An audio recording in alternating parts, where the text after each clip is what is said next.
Welcome to साथ शिक्षा। I am Sumit सानू। इस वोकैब बाइट में हम ऐसे वोकैबलरी डिस्कस करेंगे जो सभी कॉम्पिटिटिव एग्जामिनेशंस के लिए इंपॉर्टेंट है और आपको इससे स्पोकन इंग्लिश में भी हेल्प मिलेगी। वोकैबलरीज 3 कैटेगरीज में होंगी। फर्स्ट, जनरल वोकैबलरी जो आपके एग्जाम्स में सिनोनिम्स, एंटोनिम्स एंड मिसस्पेल्ड के रूप में आते हैं। Second, one word substitution and third, idioms and phrases. हर एक वोकैबलरी का मैं इंग्लिश और हिंदी दोनों में मीनिंग बताऊँगा।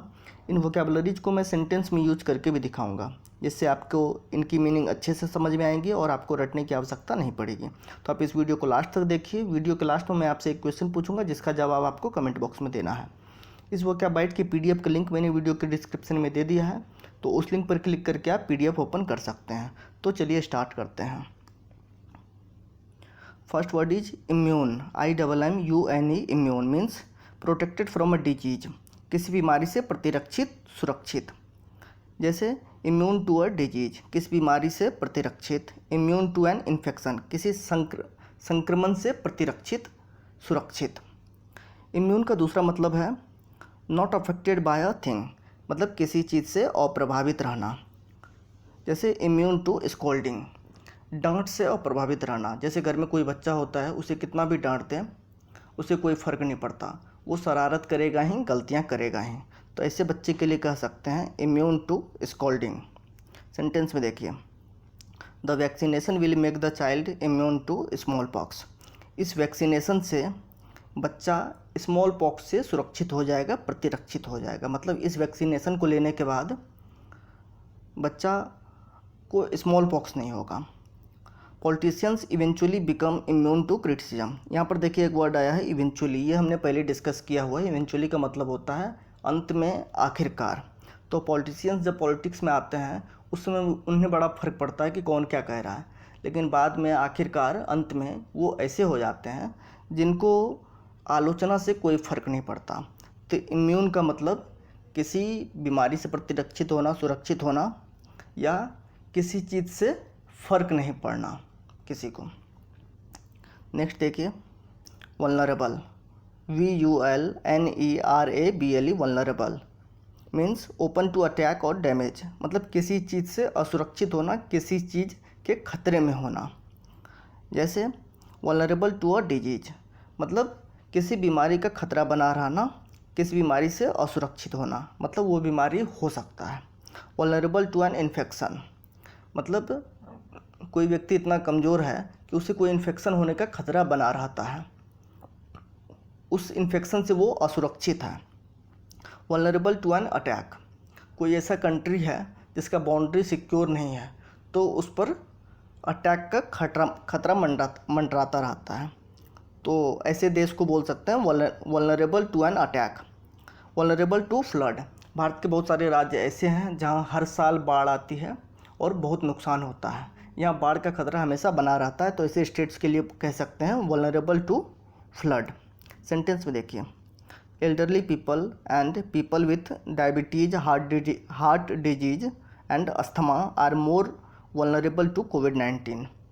वृद्ध व्यक्ति और ऐसे व्यक्ति जिनको डायबिटीज़ है, हृदय की बीमारी है, अस्थमा है, ऐसे लोग कोविड-19 का खतरा ज़्यादा होता है उनको।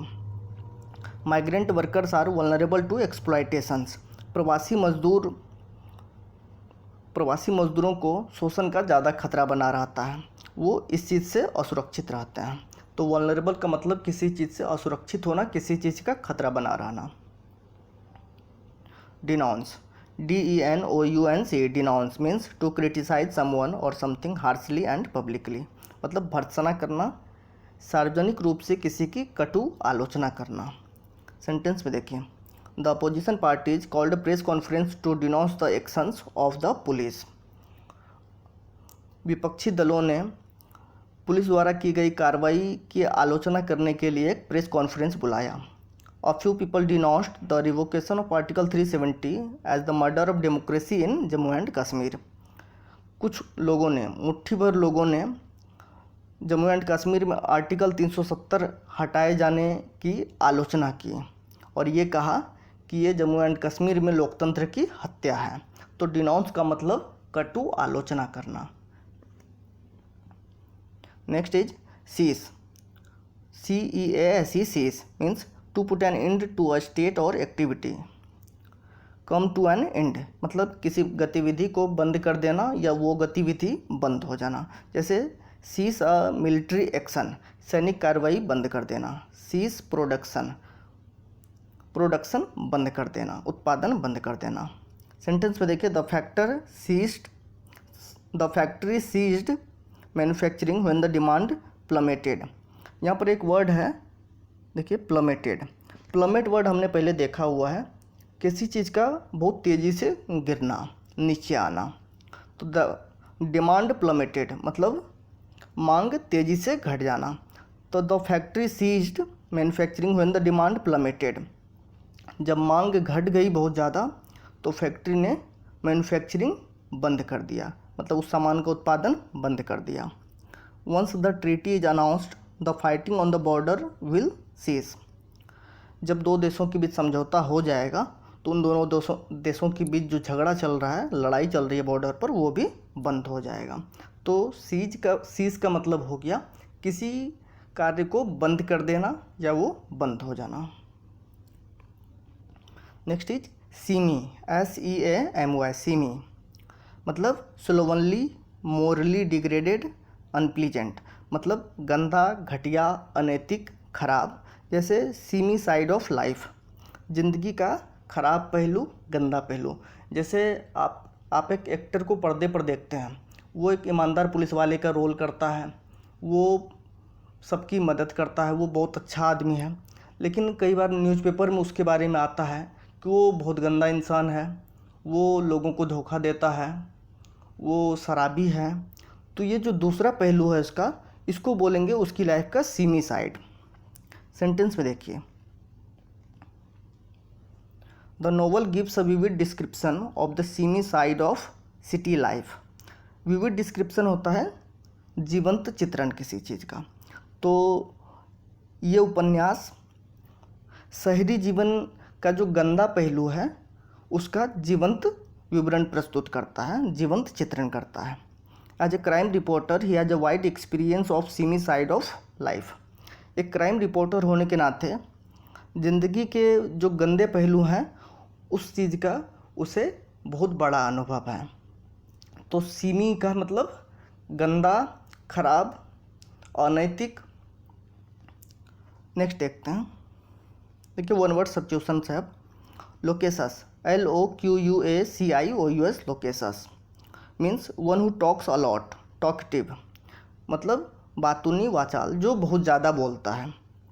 यहाँ पर फोटो में देखिए, चित्र में जो शोले मूवी है उसकी हीरोइन बसंती, वो बहुत ज़्यादा बोलती है, बक करती रहती है, तो वो गैरुलस थी।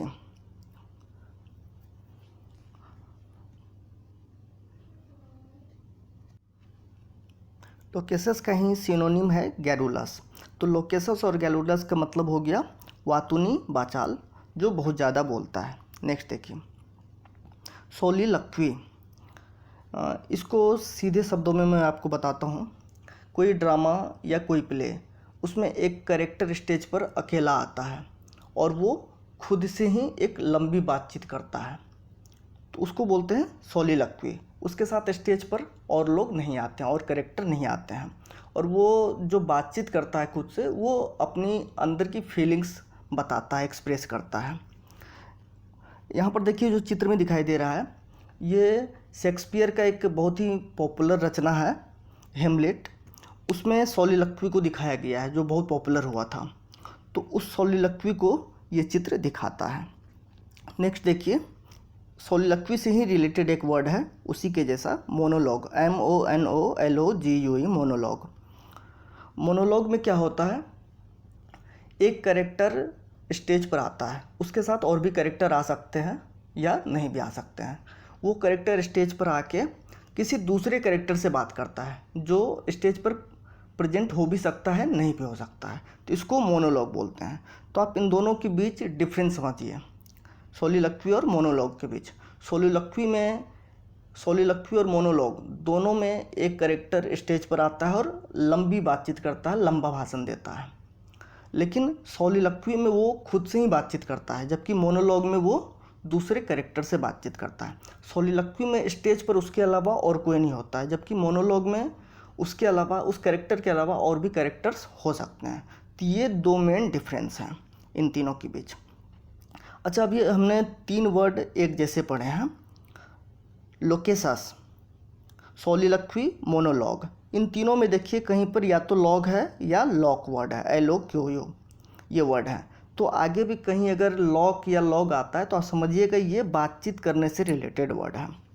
अब देखिए idioms, apple of one's eye मतलब most favourite person, very lovable मतलब आँखों का तारा, सबसे प्यारा। सेंटेंस में देखिए, she has 3 children but her youngest son is the apple of her eyes. उसके 3 बच्चे हैं लेकिन जो सबसे छोटा बेटा है वो उसे बहुत प्यारा है, वो सबसे प्यारा है। She was a very bright student and was the apple of her teachers eyes. वो एक बहुत ही ब्रिलियंट स्टूडेंट है, तेज स्टूडेंट है, और वो सभी शिक्षक के आँखों का तारा है, मतलब सभी शिक्षक को वो प्यारा है, सभी शिक्षक उसे प्यार करते हैं। तो एप्पल ऑफ वंस आई का मतलब प्यारा होना, सबसे प्यारा होना।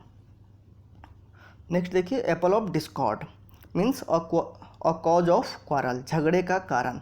देखिए पिक्चर बना हुआ है, उसमें एक सेब है जिसे 3 अलग अलग लोग लेना चाहते हैं। तो 3 लोग लेना चाहते हैं, खाना चाहते हैं, लेकिन सेब एक ही है, तो झगड़ा होगा। तो इसका मतलब ये जो एप्पल है ये झगड़े का कारण बना। सेंटेंस में देखिए, the ancestral property became an apple of Discord among the 3 brothers. जो पुश्तैनी संपत्ति थी वो तीनों भाइयों के बीच झगड़े का कारण बना। Water of Kaveri river has been an apple of Discord between Tamil Nadu and Karnataka. Kaveri नदी का पानी तमिलनाडु और कर्नाटक के बीच झगड़े का कारण बना हुआ है, मतलब कावेरी रिवर के पानी के कारण तमिलनाडु और कर्नाटक के बीच झगड़ा होता रहता है। ये कई बार न्यूज़ में भी आता है। तो एप्पल ऑफ डिस्कॉर्ड का मतलब ऐसी कोई वस्तु जिसकी वजह से झगड़ा हो रहा हो। अब लास्ट वीडियो के क्वेश्चन का आंसर। क्वेश्चन था one who Yeats too much is called. इसका आंसर है ग्लटन। बाकी तीनों ऑप्शन भी देख लीजिए। गौरमे, गौरमे होता है और कॉनसर ऑफ गुड फूड, ऐसा व्यक्ति जिसे खाने पीने की चीज़ों के बारे में बहुत ज़्यादा नॉलेज हो, उसकी परख हो। एपिक्योर और एपिक्योरियन दोनों एक ही वर्ड है और इसका मतलब होता है ऐसा व्यक्ति जिसको अच्छा खाना पीना पसंद है, स्वादिष्ट चीज़ें खाना पीना पसंद है। अब आपके लिए आज का question, choose the correctly spelled word. आपके पास 4 ऑप्शन है। इन 4 ऑप्शन में से जिस भी ऑप्शन की स्पेलिंग सही होगी वो आपको कमेंट बॉक्स में लिखना है। इस वोकैबुलरी में हमने जितने भी वोकैबुलरी डिस्कस किए हैं उनमें से मोस्टली किसी न किसी एग्जाम्स में पहले पूछे जा चुके हैं, तो ये काफ़ी इंपॉर्टेंट है। इन्हें आप वीडियो की PDF से नोट करके रिवीजन करते रहिए, और यही रीज़न है कि हर एक वीडियो के साथ में PDF ज़रूर देता हूँ। ये वीडियो आपको कैसा लगा हमें कमेंट करके ज़रूर बताइए। अगर इस वीडियो से आपको आपके स्टडी में हेल्प मिली हो तो इसे लाइक करके अपने दोस्तों के साथ शेयर कीजिए, और अगर आपने अब तक भी सार्थ शिक्षा को सब्सक्राइब नहीं किया तो सब्सक्राइब करके बेल आइकन प्रेस कर लीजिए ताकि आपको नेक्स्ट वीडियो की नोटिफिकेशन मिलती रहे। Thanks for watching.